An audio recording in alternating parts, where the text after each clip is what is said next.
Hello, my name is Kelsey. I'm a 36-year-old woman. I have been through a lot in my life, and today I want to tell you about my entitled sister-in-law and how I put her in her place. So let me start by telling you about myself and my husband, Andrew. The two of us are college sweethearts. We got married pretty much right after we graduated. We worked hard and tried our best to live comfortably, but then disaster struck. One day while I was at work, we ended up getting robbed and held hostage for a total of 12 hours. Needless to say, that experience left me traumatized for a long time. After that, I could not bring myself to walk into an office and work. So Andrew and I decided it would be best for me to stay at home. Andrew made enough to support us, and we were both happy with that. Enter my sister-in-law, Madison. Madison moved to our city because she wanted to go to the same college that we went to. She's a good 10 years younger than us, and we considered her to be a child to us more than a sibling. Anyway, we tried our best to be there for her when she moved, but she seemed to be getting along fine in university, and she never really seemed to want to spend much time with us. We understood that. When we were in college, all we wanted to do was spend time with our friends and have fun. We never pushed her to meet with us or anything. We would only call her every week to make sure that she was doing fine. That was how it was for most of her college life, and it was all going smoothly until one day, Madison came over unannounced. I opened the door to her sobbing and barely being able to breathe. Obviously, I was alarmed and I invited her in. "Oh my gosh, Madison, what happened? Why are you crying? Come in. I'm so sorry for showing up unannounced." "Nonsense. Don't apologize. We're family. Here, drink some water. When you calm down, why don't you tell me what's wrong?" "Thank you so much for this. I just got dumped." "Oh, sweetie, I'm so sorry that you're going through this."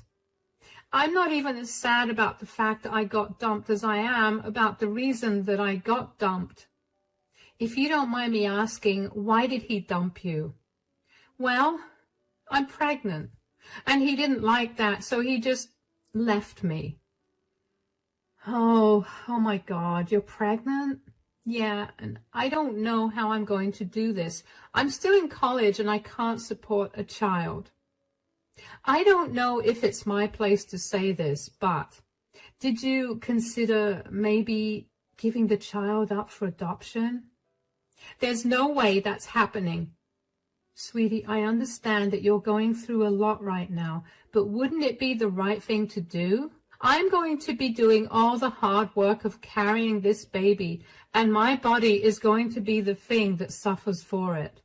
There's no way that I'm going to give up the child after I went through all of that." "Okay, well, what do you suppose you want to do then?"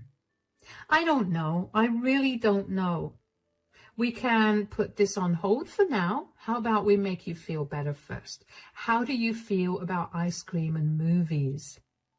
That sounds amazing right now. Thank you for being there for me, Kelsey. "Of course. You're practically my sister too." If I was being honest, I was panicking for Madison. I mean, she was so young and didn't have any financial security to have the child, and her stubbornness to keep the child was even more alarming. While we were watching our movies, I got a little more information out of Madison. Andrew and I knew that she had been dating someone, but we never pushed her to tell us more. He refused to talk to her when he found out that she was pregnant with his child. And all of that happened nearly 3 months ago.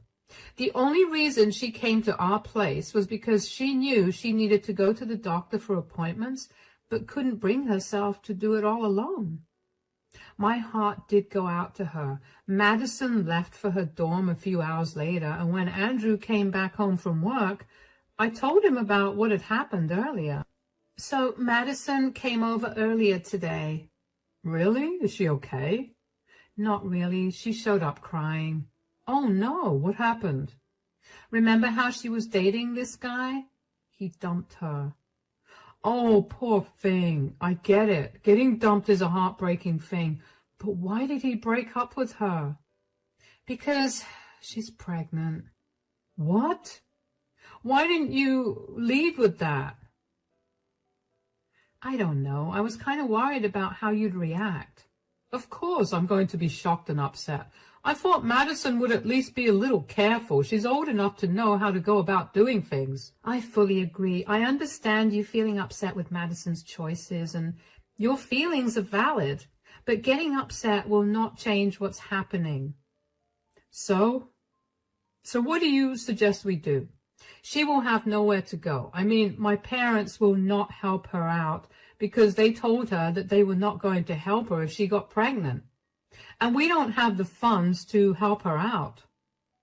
I was thinking maybe I should pick up a job. Nothing too stressful for my mind, of course. Are you sure? I don't want you to strain yourself and for you to get hurt in the process. Of course. Besides, she's my family too, and I want to be able to help her out. I do too, but I don't want to do it at your expense. Are you absolutely sure that you want to do this? Because letting her move in means we'll also have to help take care of the baby. Darling, I'm 100% sure about this. I'll start looking into some more domestic jobs. We can continue to live on your pay, and we can help Madison with my pay. That sounds like a good plan. Thank you so much for helping Madison out. What is with the two of you thanking me? Come on. Wouldn't you do the same for me? Of course, darling. Now, why don't we forget about this for a moment and watch a good movie? I was glad that Andrew took the news better than I expected him to. I knew that even though he and Madison didn't have the closest relationship, he was still protective of her, considering she was his babysitter.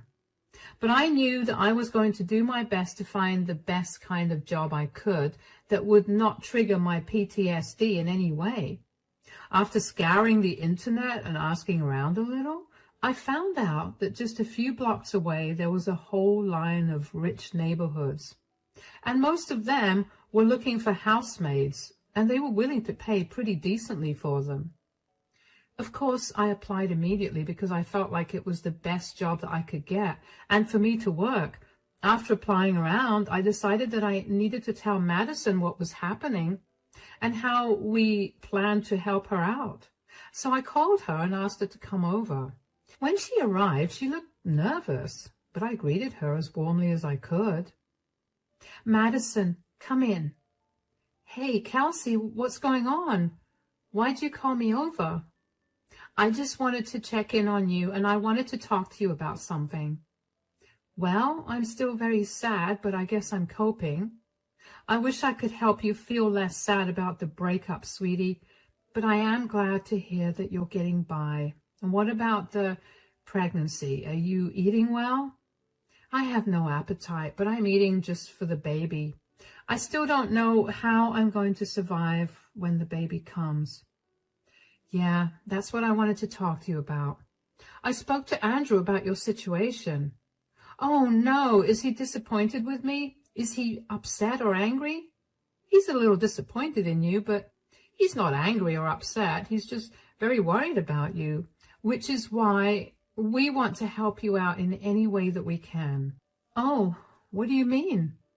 Well, for starters, we would like you to move in with us. That way, we can help take care of you and the baby when it comes, and it will also provide you with a place to live so you don't have to struggle financially with that. Seriously? But aren't you guys struggling financially too?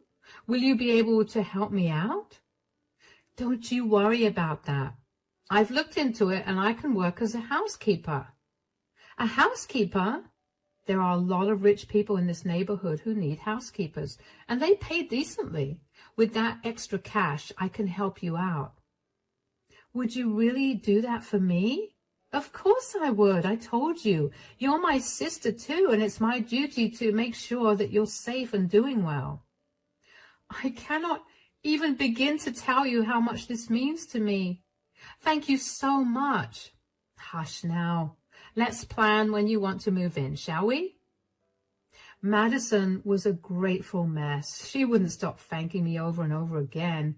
And at some point, I had to beg her to just accept the help that she was getting, and Andrew and I helped Kelsey move into our place. Of course, Andrew did talk to her about his disappointment in her, but he did tell her that he was still proud of her for coming to us instead of dealing with everything on her own. Together, Andrew and I made sure that Madison had the healthiest pregnancy she could have. We made sure to take her to all of her doctor's appointments and made sure she ate all the food that was good for the baby's development. As for my work, I managed to land a few houses to take care of. I don't know why I didn't think of it on my own. I mean, I love keeping my house clean, and not to toot my own horn or anything, but I'm pretty good at it. I love organizing things and making my house look pretty, and if I could earn money for it, what a great job. Madison did express a lot of the times that she was sorry that I was working just to provide for her, but I told her that I only wanted her to be healthy and to have a healthy baby, so I was going to do whatever I could to make that come true. And it did. Just 6 months after Madison moved in with us, she gave birth to a healthy baby boy, Corey. Madison stayed with us for a little over a year after that. Andrew and I had a lot of fun taking care of Corey, and in a way, made us feel good about momentarily being able to be parents. We never wanted to have kids, especially given our financial situation, but for a short moment, taking care of Corey was fun. After Madison graduated, my in-laws helped her out by getting her an apartment of her own. So she and Corey moved out after that. Andrew and I didn't hear much from Madison after that. We barely ever saw her. She was always busy with something or the other. At first, Andrew and I were pretty upset about it. But as the years passed, eventually, we got used to it. We were both doing great financially, and we were living well. We knew we did the right thing, and that was enough for us. But then, almost 4 years after Madison left our home, she came over one day unannounced. Andrew and I ecstatically welcomed her in. When we were all seated in the living room, I started the conversation by asking her how she and Corey were doing. So, how's everything going? I hope you and Corey are doing well now. We're doing amazing, actually. I'm sorry I haven't been in too much contact with you guys. Life's been really busy recently. We get that. We're just happy that you look and feel happier. How's life treating you guys? Pretty good. I mean, I got a promotion at work and Kelsey got herself a stable job. You got a stable job, Kelsey? Does that mean you left housekeeping? No. I now properly work for only one family. It's stable because I no longer have to run around to different houses each week and remember a ton of different rules to follow. Ah, that's good. So what exactly have you been up to that's kept you so busy? Well, I found someone. Really? When? And what's his name? His name is Bruno. I think we met only a few months after I left your place. Anyway, we've been together since then, and he's been my rock. Not to mention, Corey absolutely adores him. That's sweet. So when do we get to meet this mystery man of yours? In 2 weeks. That's a little specific. Is there something happening in 2 weeks? Yes, my wedding. What? You're getting married? Congratulations. Yes, I am, and I wanted to invite you guys first. Oh, honey, that's wonderful. Of course we'll be there. Great. Just, you know, it's going to be a black tie event, so dress like you have money. What's that supposed to mean? I don't want to seem insensitive or anything, but you guys don't really have a lot of money, and Bruno and I kind of want to make the wedding into a fancy event. All of our rich friends will be attending, and we had to save up quite a bit for this. Huh, okay, well, that was definitely a very insensitive thing to say, especially since your no-money-having brother and his wife helped you pay your bills for a year. Oh, come on, don't take offense to that. You'll understand why I said that when you come to the wedding. How can I not take offense to that? You've stayed out of touch with us for years. Came back out of the blue to tell us that you're getting married, and then you insult us? Sweetie, calm down. No, Madison needs to learn to be a little grateful for all your hard work that let her get to this stage in her life. Okay, you're being really dramatic, and I don't want to be here for it. I'll email you the invite to the wedding. You have until tomorrow to RSVP. Bye. Andrew and I just stared at Madison as she walked out in shock. I couldn't believe how entitled she had become. I was honestly so hurt by her words. I mean, I only picked up the job so I could help her out, and to see her turn around and treat me like I was some low life made me want to cry. Andrew did reach out to her again, and she did not reply. Andrew was seething with anger and did not want to go to her wedding, but I convinced him that we should go. I mean, I was hurt, but I was not going to let that come in between my family. Madison was still Andrew's sister, and he shouldn't have to give up such a huge event in her life because I got hurt.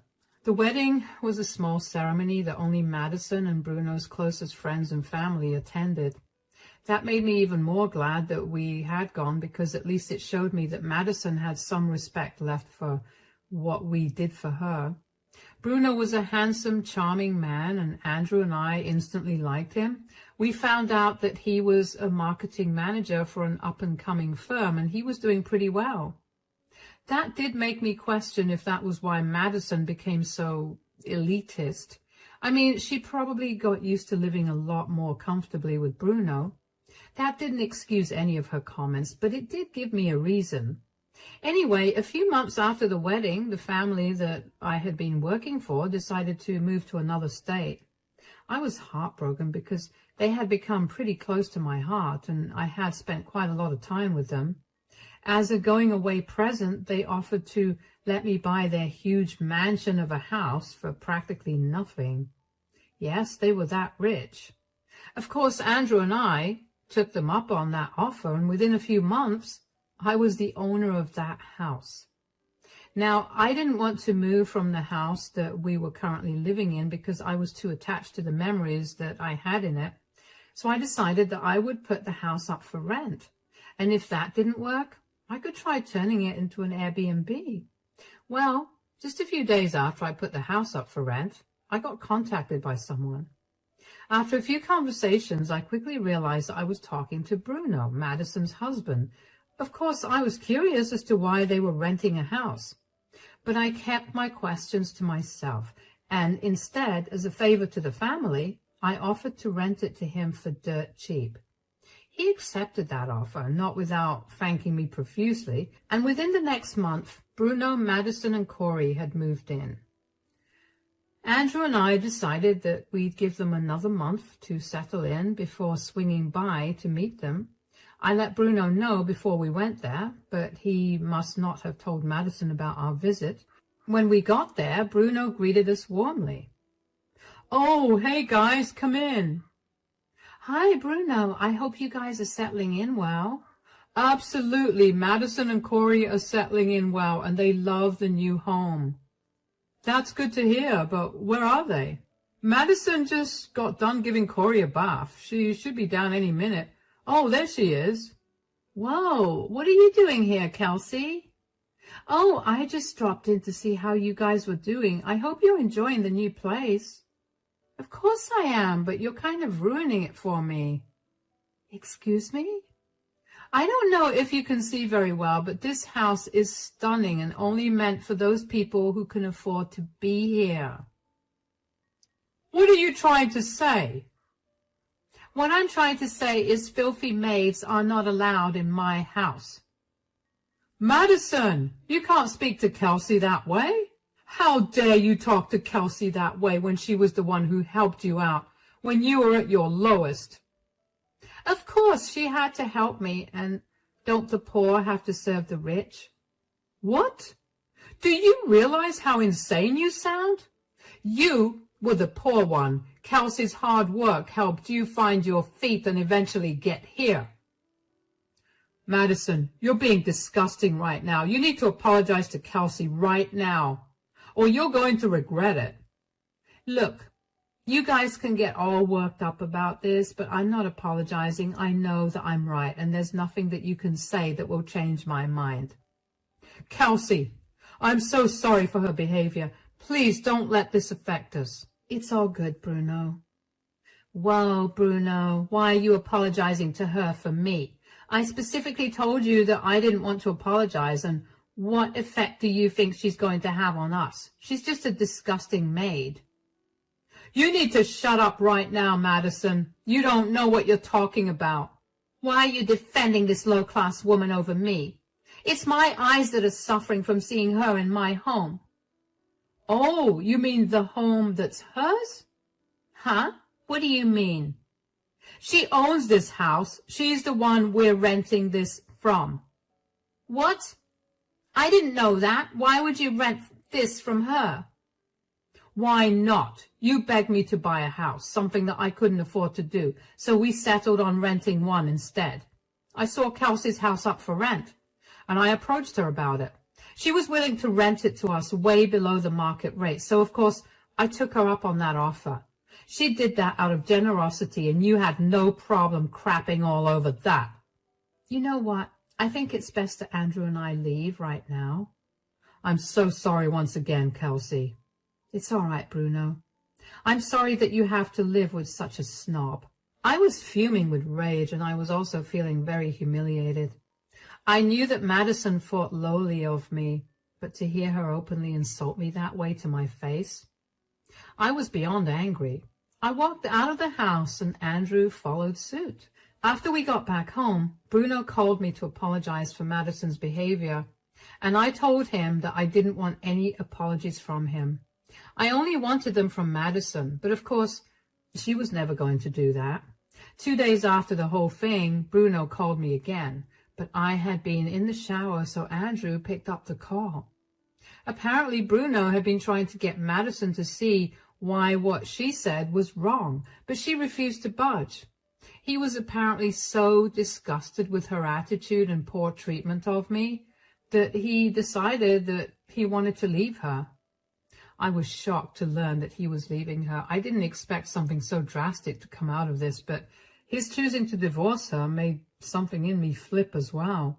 Bruno told us that he'd be moving out of the house by the end of the week and asked us to keep the rent for that month. I was furious that he was the one who was leaving and not Madison. So I decided to take that matter into my own hands. After a little bit of questioning, Bruno told us that Madison was not working any job at all. They had all been living off of Bruno's pay. That made a lot of sense. So I contacted a good lawyer and had an eviction notice for 30 days written up. I was going to wait until Bruno left to hand the notice to Madison, but she showed up at our house before that. Andrew had opened the door to her, and he was not very nice when he saw her. "What do you want, Madison?" "You lied to me. You never told me that you guys got rich." "I don't see why we needed to tell you that we were rich." "You couldn't have shared your success with me." "Why would I, when all you saw me as was a filthy maid?" "Do you even know how embarrassing that was for me?" "Because someone from a low-class family is doing better than you, or helping you out?" "Enough. How was I supposed to know that you were not low-class? Should that really factor into how you treat people?" "Of course, I don't want to be taken advantage of at any point in my life, now that I'm successful." "So, when you were pregnant and alone and I stepped up to help you, you're saying that I shouldn't have because you were only taking advantage of me?" "No, of course not. I was one of the better low-class people." "And we're not?" "You're fine, but Kelsey isn't. I mean, she was working for all those rich people, and of course, she would have had to be disgusting to get to where she is right now. I just know that she must have blackmailed someone or something to be able to own such a luxurious house." "I don't know what happened to you. to make you so horrible. But I highly suggest that you take some time to reflect on your behavior. And Andrew and I have discussed it, and we don't want you living in that house. You can't do that. I'm pretty sure I can. I own the house, so I can do whatever I want with it. But Bruno, Corey, and I will have nowhere to go. Oh, the last time I spoke to Bruno, he was planning on leaving you. As for Corey, I'm sure that the state will intervene and make sure that he gets into a more stable home since you have no job or a place to stay. What? You can't do any of that. You've ruined my life. Maybe next time be kinder. I did my absolute best to give you the best life possible so you could flourish into a more stable adult. And you threw it all in my face and insulted all my hard work. People like you don't deserve any sympathy or kindness. Here's your eviction notice. You have 30 days to leave, and then I don't want to see you ever again. Goodbye. I don't know what kind of delusions lived in Madison's brain, because hearing her say all those things genuinely baffled me. How could someone be so dense and unaware of what they were saying? I will admit that a huge part of me felt really bad that I was punishing Madison this way, but I also knew that I could not allow her to disrespect me that way. If I had let that go, she would have probably found more ways to walk all over me again. Only I knew how hard I had to work to provide for her and get to where I am today, and she had no right to dump all over it. After that, things only went downhill for Madison. I only knew about what was happening with her because she would keep texting me about it to blame me for it. Apparently, after she left our place, Bruno served her divorce papers. Bruno later on told us that Madison began to scream and cry and beg him not to leave her, but he was having none of it. Of course, Madison had refused to work after I had helped her out. She had simply latched herself onto someone else, so she had not much to her name, which meant that she couldn't get herself an apartment no matter how hard she tried. When we hit the 15-day mark, since having served her the eviction notice, Madison called me crying and begged me to let her stay there. But honestly, I did not want to be bitten again. I had been fooled one too many times, and I was not going to allow her to hit me yet another time. I deserved better than that. At the same time, I was not a monster either, so I told her the best that I could do for her was fly her and Corey back home. Madison cussed at me for that and hung up the phone. Of course, Madison knew that if she went home, her parents would rip into her for wasting her life so far, and she did not want to deal with that, apparently. I didn't want her and Corey to be separated, but she was not willing to think logically. I had done all that I could do. Madison had apparently tried to contest the divorce and tried to extort Bruno for alimony. Unfortunately, she did manage to get some alimony from Bruno, but only for a short period of time. As for Corey, Bruno did file for his custody. He loved Corey like he was his own son and had seen how Madison barely cared for him. He provided CPS with all the evidence necessary of Madison's ineligibility to take care of and raise Corey, and eventually Corey was out into Bruno's custody until Madison got back on her feet. Now, that was blow after blow to Madison, and if there's one thing you should know about Madison, it's that she hates being wrong and hates losing. She decided that she wanted nothing more to do with any of us, so she left our city and fled to God knows where. Andrew and I are just happy that we no longer have to deal with her antics. We still keep in touch with Bruno and Corey, and we've all become even closer now. I offered to let them live in my other house again, but Bruno insisted that we move to the other house while they moved into the house that we had been living in. So that was what we did. I finally get to enjoy the fruits of my labor, and I get to enjoy a wonderful time with my family. Life just couldn't get any sweeter.